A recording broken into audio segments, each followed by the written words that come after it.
I've just boarded what could potentially be the world's cheapest cruise. This is the Hull to Amsterdam P&O mini cruise. I'll get to spend 2 nights on this ship plus 1 day in Amsterdam, all for the grand price of... Before I tell you, let's go see what this ship's got to offer. I'm going to go for a quick walk around, see what there is, and then make my way down the rest of the ship and see what else it has to offer.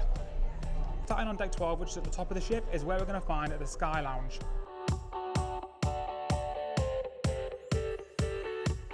Now, partly because of how cheap this cruise is, I have actually been on this ship before, and now deck 12 mainly just consists of a bit of a bar area. It's a bit more mature and kind of centered towards adults. You've got a few different areas for seating options, places where you can play some casino games. They often have some live music in here as well, with like a piano, and they've also got the outside area where you can head down to the sun deck.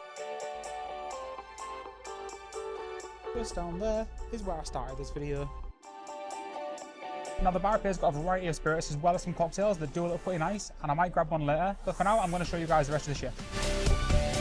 Deck 11 is crew access only, so there's nothing for us to see up here. Let's carry on going down. Deck 10 is all just cabins. This is where my cabin is, just down that way, but I'll show you that later. Deck 9. Now deck 9 is really the main heart of the ship, and it's where you're going to find most of the entertainment venues. Not only is the ship's main bar on this floor, but there's also countless other stuff to do on this level. The ship has its own cafe, which consists of a Costa coffee, and then if you're looking for something fun, you've also got things like the arcade, which has got a range of grabbing machines, shooting machines, loads of different fun games that the kids can play. There's also a cinema, obviously it's a paid extra, and the films that they're playing aren't necessarily the newest. If you fancy a bit of shopping, one of the ship's duty frees is also on this floor, serving a range of things like alcohol and cigarettes, but that's how they get you see, because you can't actually have those until you get off the ship, forcing you to buy the drinks on the boat. But they do also have a few other things that you can buy, like kids' toys and activities, and of course they've got Lego. Speaking of kids, there is also a kids play area, but I wasn't going to be that person filming random children in public. Also on this level, you're going to find a range of exclusive areas. They have got a business class restaurant, which of course I'm not fancy enough to go into, and they've also got the driver's lounge, which is just for the truckers that have their lorries down on deck 3. Right now, we're in the quiet room, which is one of the more relaxing and peaceful areas of the ship, away from all the noise of everyone running around and having a good time. Leaving deck 9, we're heading downstairs to deck 8. Now deck 8 is probably classed as the main deck of the ship, even though there's actually less to do than upstairs. Speaking of, as soon as you walk down the stairs, you'll be met with another strategically placed duty-free shop, which for the most part sells pretty much the same as the one upstairs. However, on this floor, you've also got another duty-free that's going to sell things like perfumes, jewellery, and some watches. This is where you're going to find the main reception area and the door where you both board and disembark the ship. On this floor, you've also got the other half of the main bar, which is split across 2 levels, as well as things like the casino, which has both traditional games and some bandits and fruit machines. All of the main decks from deck 12 all the way down to deck 8 have got toilets on them, so you never need to go far if you need the loo. And decks 9, 8 and 7 also all have cabins on. Below deck 8 where we are now, you've only got decks 7, 5 and 3 that are accessible to public.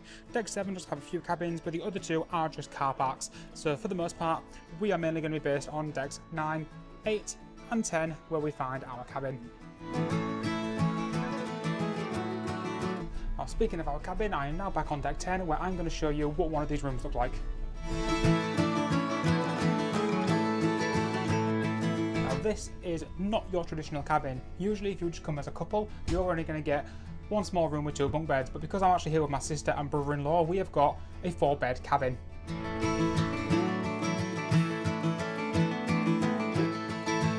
Are definitely the cheapest cabins that you can get. They are both inside and do not have a window. You can upgrade to get things like double beds and outside views if you want to, but honestly that just makes the price go like even higher, and the whole point of this is to try and get a cheap cruise. As I said, this is my first time in one of these 4-bed rooms. Now usually in the 2-bedroom rooms you do not get one of these vanities, so this is something I've not actually seen before. So you've got just yourself a little chair, desk and mirror to get ready for the morning. If you are to turn around this way, just next to the door, we have got, of course, the bathroom. You've got yourself a sink, toilet and shower.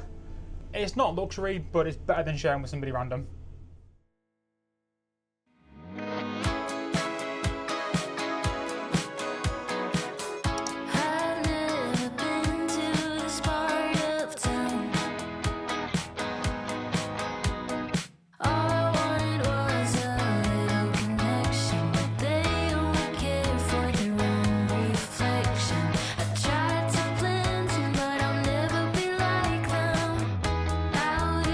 Someone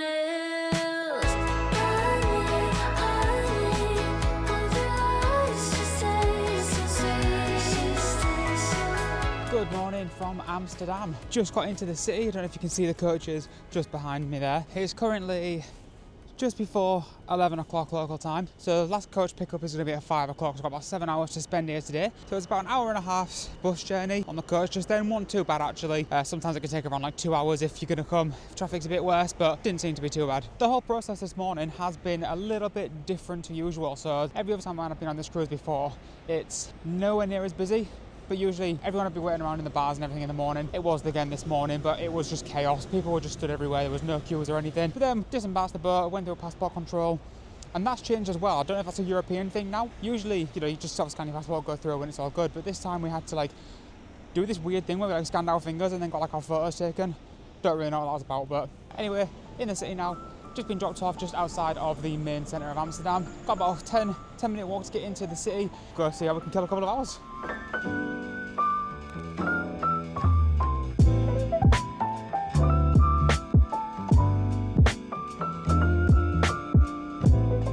I'll tell you one thing I'm glad of is that I've wrapped up for the cold weather. It is currently 4 degrees in Amsterdam today, but feels like 1. So I've got myself my thermal, got my nice North Face jacket, beanie hat. I think I'm alright for the cold for today.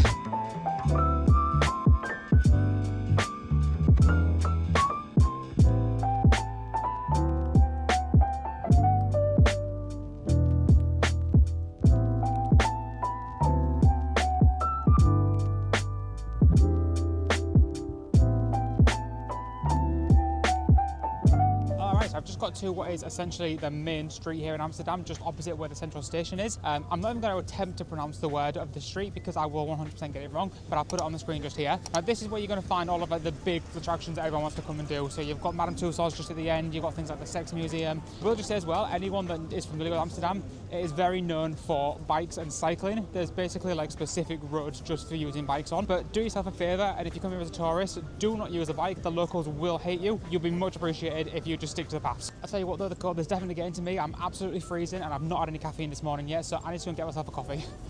There's the good stuff. Hi. Can I please get a medium vanilla latte to take away? Of course. Would you like some meals, something to eat? No thank you. Jordan. No thank you. No. So one vanilla latte, yeah? Yes, thank you.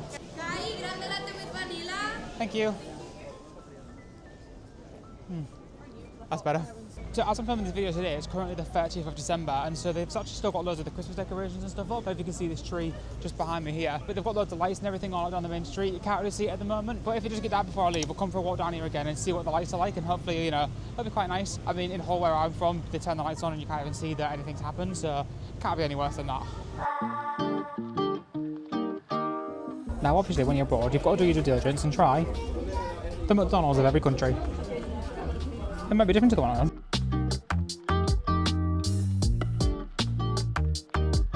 That McDonald's probably hit the spot, but now I'm fancying something sweet for dessert. And everyone knows that you can't come to the Netherlands and not get a traditional Dutch stroopwafel. I got them freshly made from this shop just behind me here. Not actually seen this shop before, but apparently it's Instagram famous. Is it just hype or is it actually good? It's actually good. I mean, I like it. Whether it's actually good for a stroopwafel, I'm not sure. Worth €7.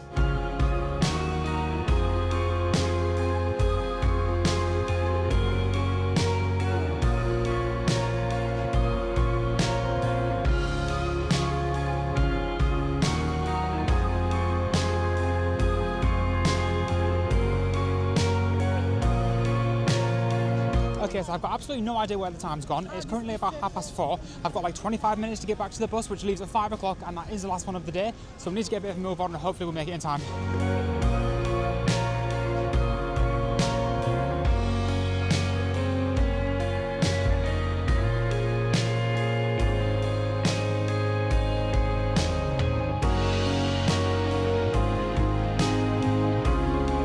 There's the coach. They're still there.